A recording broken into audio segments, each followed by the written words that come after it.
Mais si on revient au Sénégal, moi c'est là où réellement je suis intéressée par cette journée-là.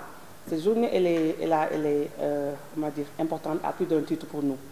Je pense que tout le monde se rappelle de Tlatay Nder et de cette journée douloureuse de nos femmes du Waalo qui aujourd'hui se sont battues pour sauver leur honneur, se sont battues pour sauver leur bien et se sont battues pour défendre leur territoire.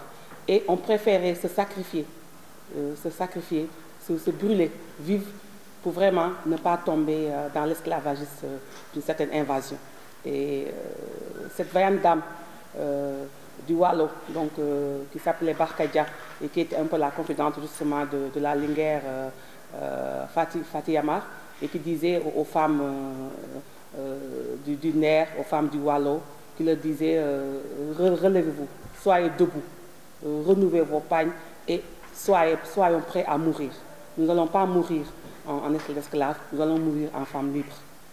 Et voilà un exemple vraiment de femmes battantes qui, au Sénégal, jusqu'à aujourd'hui, dès qu'on parle de journée de la femme, on pense d'abord à ces femmes de Tlatay Nder qui se sont sacrifiées vraiment pour sauver leur peuple, pour sauver leur terroir. Et plus loin aussi, on pense à Ndate Yale aussi, qui a été l'une des héroïnes. On pense aussi dans la Casamance à Aline Sitoé Diatta. Et lorsque je regarde au niveau de l'Afrique, on pense à l'héroïne justement de l'Afrique, Soundiata Keita. Donc c'est pour dire qu'aujourd'hui, cette journée-là est une journée mémorable. Et chaque année, il y a un thème. Et cette année, justement, le thème qui est dédié justement aux femmes, c'est de penser équitablement. Et lorsqu'on dit penser équitablement, ça pense à l'équilibre des genres, l'équilibre entre les hommes, les femmes, et même chez les femmes, les filles. C'est un peu penser aujourd'hui un peu à la solidarité, au partage. Et également, c'était de bâtir intelligemment. Donc ça veut dire qu'on appelle les femmes à la réflexion, on appelle les femmes à participer au développement, on appelle les femmes à l'entrepreneuriat. Et finalement, on demande également aux femmes d'innover pour le changement.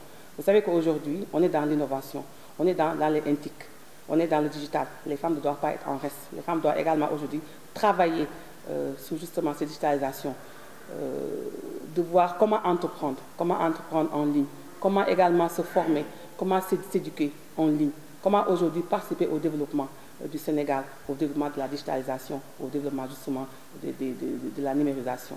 Donc ça veut dire que nos femmes, toutes les femmes du Sénégal aujourd'hui sont à l'honneur. Cette journée-là, voilà une journée où toutes les femmes sont des reines. Comme disait un certain chanteur, toutes les femmes sont des reines. Et cette journée-là, c'est demain, le 8 mars, où toutes les femmes, elles doivent être belles, elles doivent célébrer. Et tous les hommes doivent offrir des cadeaux aux femmes. Aucune femme ne doit être en reste. C'est une journée où les femmes, naturellement, les femmes doivent être choyées, elles doivent être gâtées. Mais cette journée-là, elle est spéciale. Cette journée-là, toutes les femmes doivent être choyées et doivent être gâtées. Parce que c'est leur journée et c'est ces femmes-là. Vous savez, la femme, c'est pas parce que je suis femme. Mais la femme, au début du commencement, c'est d'abord Dieu, le Tout-Puissant, qui a célébré la femme. Parce que la femme aujourd'hui, c'est elle qui est à l'origine de la naissance. Nous tous, nous sommes portés à la naissance par des femmes. Nous sommes allaités par des femmes. Et aujourd'hui, quand nous sommes éduqués, dans les maisons, c'est les femmes qui éduquent. C'est elles qui restent à la maison. Aujourd'hui, c'est elles également, elles vont au travail. Les femmes, elles vont au travail et quand elles descendent du travail, elles vont éduquer leurs enfants. Donc cet équilibre-là entre vie professionnelle et vie familiale, c'est également les femmes. Ils essaient de gérer les deux bouts, entre s'occuper de leur famille, de leur mari, de leurs enfants, mais également s'occuper du développement de leur pays. Aller chercher les moyens pour également entretenir la maison. Vous voyez comment la femme, elle est sur tous les fronts. Donc cette femme-là, elle mérite vraiment d'être fêtée demain. D'accord. Et vous, en tant que femme, comment vous comptez fêter la journée? Ben, je vais faire comme toutes les femmes. D'abord, comme je dis, je vais me faire belle, comme toutes les femmes. Je vais aller au travail. Donc, comment dire, remplir donc mon devoir professionnel. Et effectivement, arriver à la maison, je vais m'occuper de ma famille et de ma maison, comme d'habitude. Donc, c'est une journée où la femme, elle fera ce qu'elle fait d'habitude. Mais sauf qu'elle se rappellera que le monde lui a donné une journée, lui a dédié une journée, et chaque année, elle la fêtera avec fierté. Parce que ces femmes-là, elles sont debout. La lutte continue pour les femmes. Il ne s'agit pas de concurrence. Il ne s'agit pas de dire qu'il y a les hommes ici les femmes là-bas. C'est un équilibre, c'est une complémentarité. Les femmes et les hommes, c'est un ensemble. Donc il ne s'agit pas pour moi de dichotomie ou de rivalité. C'est aujourd'hui de voir comment construire ensemble et comment aussi accompagner. La femme aussi doit accompagner. Parce que quand je dis ménage, ménage c'est 2 personnes. C'est l'homme et la femme. Ça veut dire que la femme aussi, elle a un devoir d'accompagner, un devoir de participation dans la maison. C'est pour ça qu'elle va travailler. Quand elle va travailler, elle apporte pour contribuer à la maison. Et quand elle est à la maison également, elle soutient fortement et elle est au début justement de l'éducation des enfants. C'est ça la femme. C'est apporter d'abord pour la maison, parce que avant c'est l'homme qui faisait tout. Aujourd'hui la femme contribue fortement parce qu'on sait que le monde a évolué, les choses sont devenues beaucoup trop chères et donc une seule personne ne peut pas tout faire. Donc la femme s'est rendue compte qu'aujourd'hui il faut également qu'elle participe à la maison et c'est important. Mais également participer à la maison, elle doit également aujourd'hui contribuer à l'éducation des enfants, à l'épanouissement de la famille, dans leur quartier. Elles vont fêter. Donc les femmes sociales seront dans les femmes du Sénégal. Elles vont fêter partout. Ceux qui travaillent seront dans les bureaux. Ceux qui ne travaillent pas, qui sont dans leur commune, fêteront dans leur commune.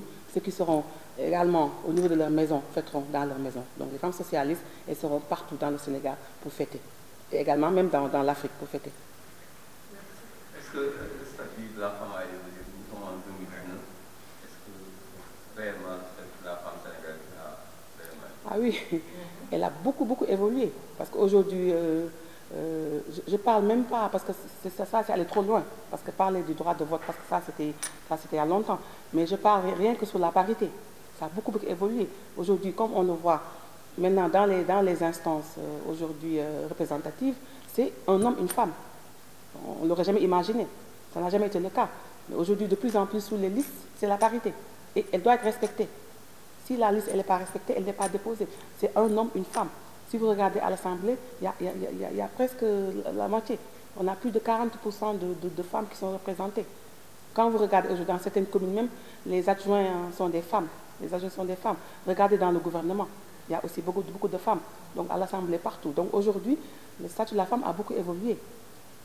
En plus, même au niveau des métiers, aujourd'hui, si vous regardez au niveau des métiers, il y a des métiers qu'on n'aurait jamais imaginé que des femmes allaient le faire. Aujourd'hui, vous voyez, les femmes, elles sont partout. Aujourd'hui, vous voyez dans les stations d'essence. Moi, quand je vois dans les stations, je vois beaucoup de femmes qui travaillent. Je vois des électromécaniciens, je vois des électrotechniciens. Aujourd'hui, plus loin, quand on va dans l'administration, on voit des femmes aujourd'hui qui occupent de hautes fonctions. Des femmes qui sont juges. Nous avons eu des premiers ministres qui sont des femmes. Aujourd'hui, on a des pilotes femmes. Donc, au niveau des commissariats, beaucoup de femmes sont des commissaires. Donc, ça a évolué le statut des femmes. Je pense que même à un moment donné, il y avait même des femmes qui conduisaient des voitures. C'est vrai que j'en vois plus, qui étaient chauffeurs et autres. C'est pour dire qu'aucun domaine maintenant n'est réservé aux hommes. Les femmes aujourd'hui, elles ont leurs compétences, elles ont leurs connaissances et elles vont le faire valoir partout. Il n'y a aucun métier aujourd'hui qui est réservé aux hommes. Il suffit d'avoir les compétences, les qualifications. Je pense qu'il y a beaucoup d'évolution sur ça.